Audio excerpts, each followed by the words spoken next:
जय हिमालय जय भारत। हिमालय लोग यूट्यूब चैनल में आपका स्वागत है और मैं हूं जर्नलिस्ट डॉक्टर हरीशचंद्र लखेड़ा। इस बार मैं बात कर रहा हूं कोली समाज की, उत्तराखंड और देश भर के कोली समाज की। सबसे पहले यह है कि कोली समाज आज खुद को क्षत्रिय समाज में शामिल करने के लिए क्यों आतुर है। वे दावा करते हैं कि वे क्षत्रिय हैं, भगवान बुद्ध हों या महाराजा मानधाता या और भी जो कई इस तरीके से वो क्षत्रिय वीरों के नाम लेते हैं और अपने को उन्हीं का वंशज मानते हैं। यदि हम उत्तराखंड की बात करें तो कोटद्वार और भाबर में बसे कोली समाज के लोगों ने पहाड़ के क्षत्रियों के टाइटल भी इस्तेमाल करने शुरू कर दिए हैं। वे रावत, नेगी, बिष्ट, राणा इस तरह के जितने भी टाइटल हैं उनका इस्तेमाल करते हैं। और यहाँ तक कि उन्होंने जो करणी सेना है राजस्थान की क्षत्रियों का, जो अपने को दावा करती है कि वह क्षत्रियों की प्रतिनिधित्व करने वाली संस्था है, उसको पत्र भी लिख चुके हैं कि उन्हें अपने साथ क्षत्रिय समाज में शामिल किया जाए। लेकिन क्या वास्तव में ऐसा है? क्या इतिहास में ऐसा ही है कि जो कोली समाज है वो क्षत्रिय था या है? यही मैं इस वीडियो में आपको बताऊंगा। लेकिन जब तक मैं आगे बढ़ूं, आपसे अनुरोध है कि हिमालय सभ्यता पर केंद्रित इस चैनल को सब्सक्राइब अवश्य कर दीजिए। यदि ऐतिहासिक तौर पर हम आज के संदर्भ में देखें तो कोली या कोरी समाज वह है जो पुरातन काल से भारत में वस्त्र कारोबार से जुड़ा है। यानी भारत या इस भारत खंड में रहने वाले लोग जो भी अपने शरीर पर, तन पर कपड़ा पहनते हैं, वह बुनने का काम यही लोग करते रहे हैं। संत कबीर को भी कोली समाज अपने समाज से जोड़ता है। पूरे भारत खंड में यह समाज फैला है। मुख्य तौर पर गुजरात, राजस्थान, मध्य प्रदेश, महाराष्ट्र, हरियाणा, हिमाचल प्रदेश, उत्तर प्रदेश, उत्तराखंड आदि राज्यों में यह बड़ी संख्या में है। इसके अलावा दक्षिण भारत में भी कोली जाति की जो उपजातियां हैं उनमें मुथुराजा, मुदिराजू, मुथुरयार और आर्यन आदि शामिल हैं। कोली शब्द और कोलीय वंश चूंकि मिलते जुलते हैं, या कोली समाज का दावा है कि उनकी उत्पत्ति कोलीय वंश से ही हुई है, इसलिए वे अपने को क्षत्रिय मानते हैं। इस समाज का दावा है कि संपूर्ण पृथ्वी को जीतने वाले महाराजा मानधाता से ही कोली वंश का उदय हुआ और कोली वंश से ही आगे की ये जो धाराएं थी वे निकलती चली गई, जिनमें भगवान बुद्ध भी शामिल हैं। महाराजा मानधाता इक्ष्वाकु वंशी राजा थे और अयोध्या पर राज करते थे। भगवान श्री राम भी इसी वंश में जन्मे थे। यानी महाराजा मानधाता भगवान राम से भी कई पीढ़ी पहले हुए थे। कोली समाज यह भी कहता है कि भगवान बुद्ध यानी गौतम बुद्ध का जन्म लुम्बिनी में हुआ था और वे भी इक्ष्वाकु वंशीय क्षत्रिय शाक्य कुल के राजा सुयोधन के पुत्र थे और उनके माता का नाम महामा था, जो कि कोलीय वंश से थी। यदि हम आज के संबंध में देखें तो कोली समाज या कोरी समाज भारत के अलग अलग राज्यों में अलग अलग उनको दर्जा प्राप्त है। कहीं वे पिछड़ी जातियों में यानी ओबीसी हैं तो कहीं वे अनुसूचित जाति हैं यानी एससी शामिल हैं। कई जगह वे अनुसूचित जनजाति में भी शामिल हैं यानी एसटी भी हैं। कोरी और कोली एक ही हैं। इसे लेकर इलाहाबाद हाईकोर्ट में एक बार मामला भी पहुंचा था। छत्रपति शिवाजी महाराज के सेनापति थे तानाजी राव मालुसरे और वे शेर शिवाजी के नाम से पहचाने जाते थे। उनके बारे में कहा जाता है कि वे भी इसी समाज से। पूर्व राष्ट्रपति रामनाथ कोविंद भी कोरी समाज से थे और यदि कोरी और कोली समाज एक ही है तो वे भी इसी समाज से थे, जैसा कि कोली समाज भी दावा करता रहा है। गुजरात इलाके में उनकी कई रियासतें भी रही हैं कोली समाज की, ये वे कहते हैं और इसके वजह से प्रमाण भी है इतिहास में। कोली जो समाज है उसकी कई उपजातियां हैं। जो टाइटल की मैं बात करूंगा इसमें ठाकुर, महादेव, चुबालिया, पटेल, कोतवाल, बारिया, खांट, घेड़िया, धराला, सोन, तलपटा, पानवाड़िया, महाबर, माहौर, टोकरे और सुच्चा आदि इनके टाइटल हैं। और इनके जो गोत्र हैं उनमें आंग्रे, वनकपाल, चिहतवे, थोरात, सांडिल्य, कश्यप और जालिया, ये मुख्यतः ये जो जातियाँ या कहे गए हैं वे गुजराती या मराठी लोगों के हैं। जबकि उत्तराखंड की हम अब बात करें तो उत्तराखंड के जो कोल लोग हैं उनकी बहुत प्राचीन समय से वे उत्तराखंड में रह रहे हैं। या उत्तराखंड यानी हिमाचल क्षेत्र में हो या नेपाल में भी ये बहुत सदियों पहले से रह रहे हैं। हिमालय को लेकर जो कई इतिहासकारों के जो पुस्तकें हैं, और ये भी कह सकते हैं कि अधिकतर इतिहासकार इस बात से सहमत हैं कि हिमालय के प्रथमवासी कोल, भील, मुंड व शंबर वंशीय थे, जिन्हें हम अब कोलीय वंशी कह देते हैं। भाषा विज्ञान से भी इस बात के प्रमाण मिलते हैं कि प्रागैतिहासिक काल में कोल, भील, मुंड व शंबर जाति हिमालय के ढलानों पर तथा भारत के अन्य क्षेत्रों में फैली थी। प्रसिद्ध इतिहासकार डॉक्टर शिव प्रसाद डबलाचारण अपनी पुस्तक कुलिंद जनपद का इतिहास 1 में लिखते हैं कि हिमालय की ढालों पर जब किरात यानी कुलिंद और खस आदि जातियों का यहाँ प्रचार हुआ तो कोल जाति को उनका जो है ग्राम सेवक बनना पड़ा था, अथवा अपनी स्वतंत्रता की रक्षा हेतु दुर्गम और बीहड़ पठारों से लेकर पहाड़ों की उच्च पर्वतीय श्रेणियों व भूटांतिक प्रदेश की निर्जन घाटियों में शरण लेनी पड़ी थी। कोल जाति के बाद हिमालय क्षेत्र में तिब्बत क्षेत्र से असम के कामरूप से होकर किरातों ने पश्चिम की ओर आगे बढ़ना शुरू किया। उसी दौरान हिमालय के उत्तरी क्षेत्रों में तंगण, परतंगण आदि जातियां भी बसी थी, जबकि हरिद्वार क्षेत्र में नाग बसे थे। नागों को कोलीय वंशी माना जाता है। किरातों ने कोलों की भूमि पर अधिकार जमा लिया था और माना जाता है कि किरात ही कुनिंद थे। कुछ लोग ये मानते हैं, जिनको कुलिंद या पुलिंद भी कहते हैं। कुनिंद भारत का एक प्राचीन जातीय समूह रहा है, जिनका पहली और चौथी सदी जो ईस्वी है उसके बीच महत्वपूर्ण गणराज्य था। कुछ लोग इनको किरात मानते हैं, कुछ इनको खस मानते हैं। वे हिमालय के पंजाब और उत्तर प्रदेश से सटे निचले हिस्से में रहते थे। इनका आज के उत्तराखंड के अधिक क्षेत्रों में तब भी राज था और उस दौरान यहाँ तुषार, दरद या वो पारद जाति के लोग भी रहते थे। किरातों के बाद हिमालय क्षेत्र में खस आए थे और खसों के बाद वैदिक कार्य। और इस दौरान जो पुराने यहाँ के प्राचीन जिनको हम कहते हैं वासिंदे थे, रहने वाले थे, इसमें कोलीय वंशी जो लोग थे उनकी स्थिति सुधरने की बजाय और दयनीय होती चली गई और वे समाज के दास जैसे बना दिए गए। यही जातियाँ आज की वहाँ की शिल्पकार जातियाँ मानी जाती हैं।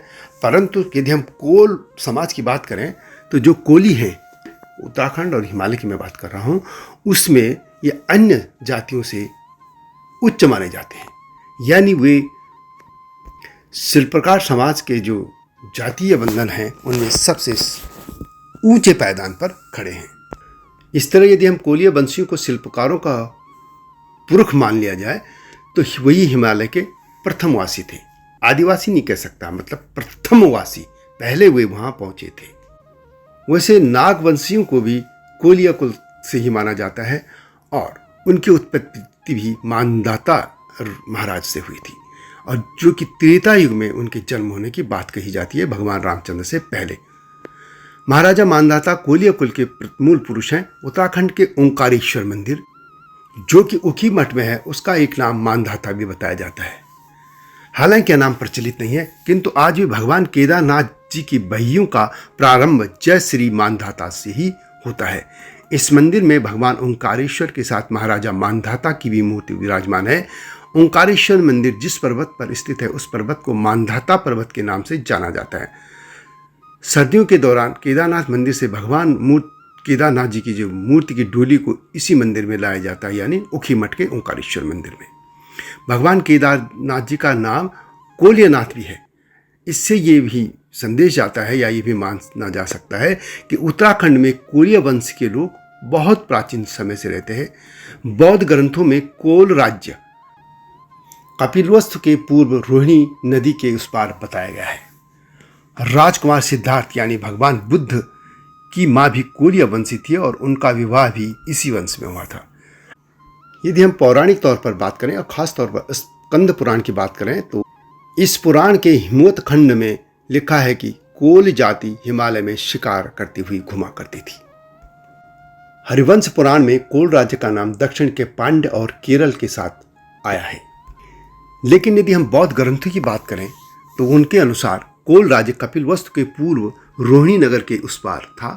शुद्धोधन और सिद्धार्थ दोनों का विवाह यानी भगवान बुद्ध और उनके पिता का विवाह इसी वंश में हुआ था। बौद्ध ग्रंथों में कुछ एक और अलग कथा है। इसमें यह कहा गया कि इक्ष्वाकु वंश के 4 पुरुष अपनी एक बीमार बहन को हिमालय के अंचल में ले गए थे। उसे कुष्ठ रोग था और उसे उन्होंने एक गुफा में बंद कर दिया।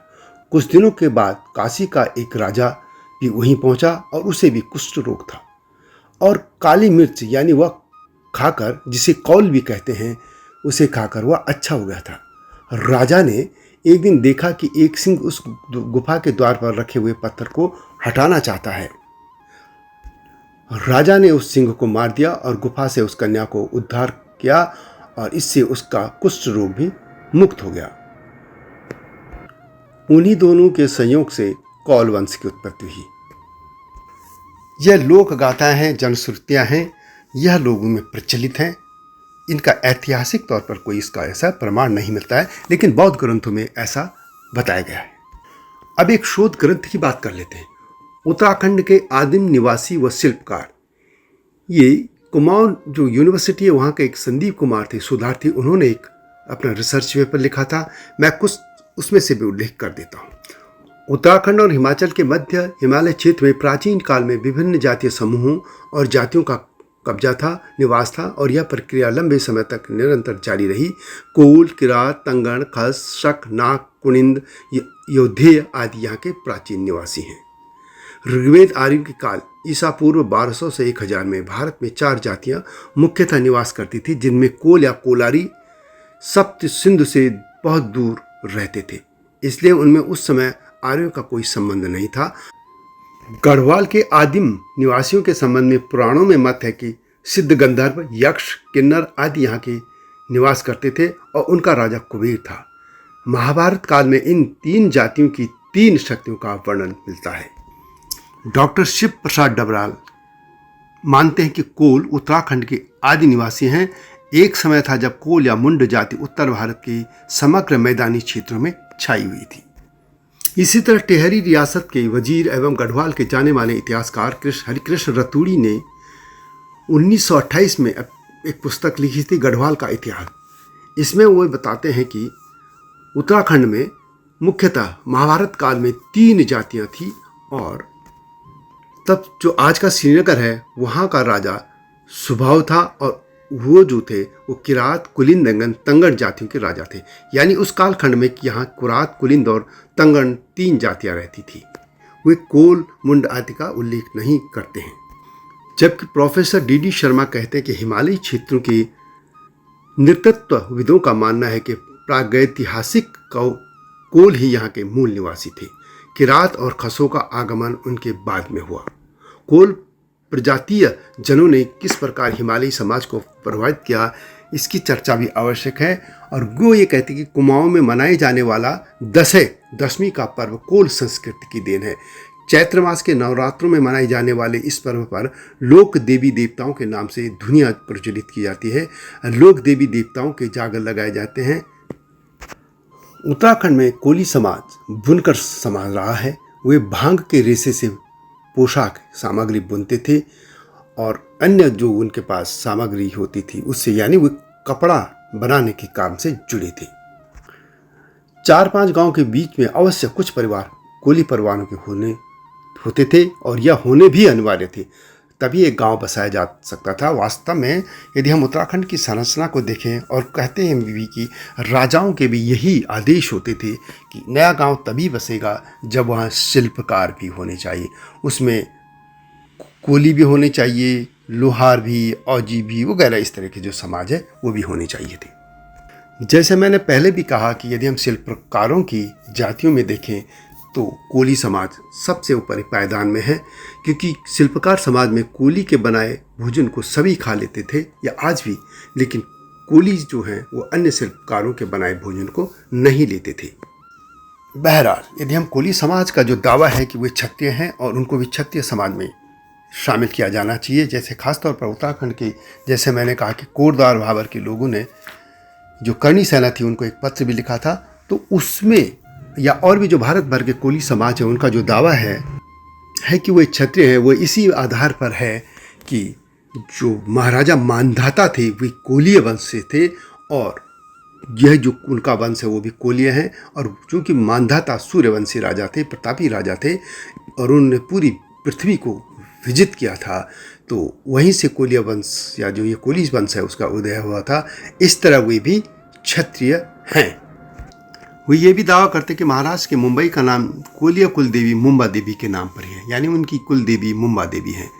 और ये भी वो कहते हैं कि इनकी कई रियासतें थी। ब्रिटिश काल में कई कोलिया रियासतें गुजरात में रही हैं। ब्रिटिश राज में राजपूतों पर जो क्रिमिनल एक्ट 1871 लगा दिया था, इस वजह से कोलियों ने अपना अलग अलग राज्य में जाकर अलग अलग व्यवसाय अपना लिए थे और कुछ लोग जो हैं कपड़ों के काम में शामिल हो गए थे। और यानी उनका ये कहना है कि जो तमाम उनके साथ शोषण हुए, इस वजह से सूर्यवंश कोलिय वंश के जो लोग थे वो कोली जाति बन के रह गए। लेकिन इसमें कुछ दूसरी दलीलें भी हैं। उसमें यह है कि जैसे नागालैंड का नगा लोग हैं, नगा जनजाति है पूरा नागालैंड, और एक भारत में होता है नगा साधु। कुछ लोग इन दोनों को जोड़ लेते हैं कि नगा जाति और नगा साधुओं से निकले, लेकिन जबकि दोनों का दूर दूर का कोई रिश्ता है ही नहीं। यदि हम प्राचीन काल से देखें तो कपड़े तो लोग सदियों से पहनते रहे हैं और कोई ना कोई तो कपड़ा बुनता ही रहा होगा। तो जो लोग कपड़े बुनने के काम से थे या कपड़ा बनाने के काम से थे वह कोली समाज ही रहा है। अब वो क्षत्रिय थे या क्या थे, ये शोध का विषय है, क्योंकि ये सत्य है कि भारत में कई ऐसी जातियां रही हैं जिनको मुगलों के शासनकाल में उनको अनुसूचित जाति में शामिल कर लिया गया था। जिस तरह के एक बिहार में कहते हैं कि पासवान, तो इस तरह की और भी जातियां हो सकती है या शोध के विषय है। भारत में इस तरह के शोध होनी चाहिए। आज की सामाजिक व्यवस्था जो भी हो, लेकिन उनके इतिहास को सही तरीके से सामने रखने की। पूरे भारत में यदि हम कहें तो कोली समाज आज भी खुद को क्षत्रिय मानता है और वो क्षत्रिय जाति में शामिल होने के लिए उसमें आतुर है। तो यह वीडियो कोली समाज पर जो है वो आपको कैसी लगी, कमेंट में अवश्य लिखिएगा। और हो सकता है इसके अलावा भी बहुत सी जानकारियां हों, आप कमेंट में लिख सकते हैं। यदि नई जानकारियां होंगी तो कोशिश रहेगी कि एक और नई वीडियो सामने आ जाएगी। तो कमेंट अवश्य कीजिएगा और हिमालय सभ्यता पर केंद्रित इस चैनल को सब्सक्राइब करना न भूलना। इस वीडियो को शेयर भी कीजिएगा। अगली वीडियो की प्रतीक्षा कीजिए। तब तक जय हिमालय, जय भारत।